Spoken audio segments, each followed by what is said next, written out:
اس دن میرے بیٹے کی سالگرہ تھی۔ میں کام سے جلدی گھر آ گیا۔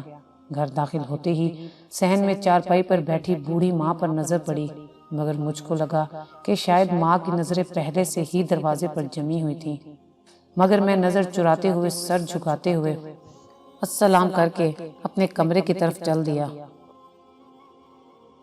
اور ماں کا ہاتھ اٹھا ہوا ہوا ہی میں معلق رہ گیا۔ میں اپنے کمرے میں صوفے پر بیٹھ کر سوچنے لگا کہ شاید ماں نے کچھ کہنا تھا۔ میری بیوی جو کہ پہلے ہی کمرے میں موجود تھی مجھ کو یوں دیکھ کر بولی، کیا ہوا، کس سوچ میں ہیں؟ آج تو بیٹی کی سالگرہ ہے، خوش ہو جائیں، سارا انتظام میں نے کر دیا ہے۔ میں نے ہڑبڑا کر کہا، ہاں ہاں بالکل، مگر میری نظروں کو وہی ہاتھ معلق دکھائی دے رہا تھا۔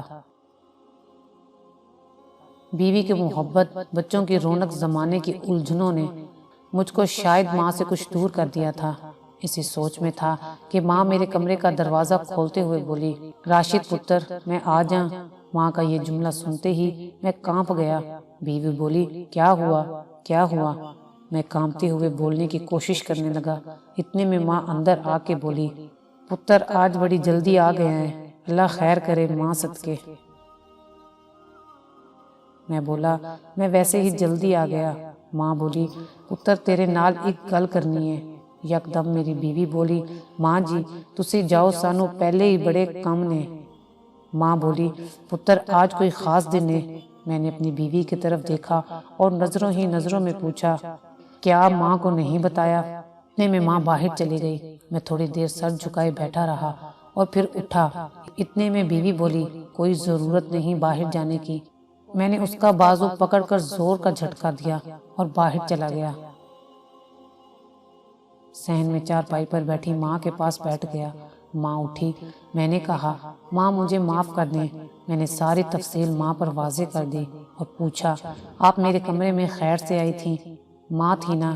ایک دم سے معاف کرتے ہوئے سر پر ہاتھ پھیرتے ہوئے بولی، پتر تیرے باپ نے مرن تو بعد میں کلی رہ گئی ہاں، تے جدوں تک تینوں مل کے پیار نہ کر لاں سکون نہیں ملدا۔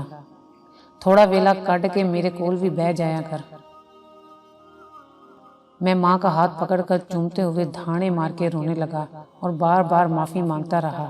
یہ سب میری بیوی ہمارے بچے کو اٹھائے دیکھتی رہی، جس کی آج پہلی سالگرہ تھی، اور ماں میرے سر پر ہاتھ پھیرتے ہوئے دھیمی سی آواز میں کہتی رہی، بس پتر میں تے ایہی گل کرنی سی، بس میں تے ایہی گل کرنی سی، کدی مینوں بھی پوچھ لیا کر، کدی میرے کول بھی بیٹھ جایا کر، اپنی ماں کے پاس تھوڑی دیر کے لیے بیٹھ جایا کریں، کیونکہ مجھے میری امی سے ملنے قبرستان جانا پڑتا ہے۔ اگر آپ کو ہماری یہ ویڈیو اچھی لگی ہو تو اسے لائک کریں، شیئر کریں اور مزید اچھی ویڈیوز دیکھنے کے لیے ہمارا چینل سبسکرائب کریں۔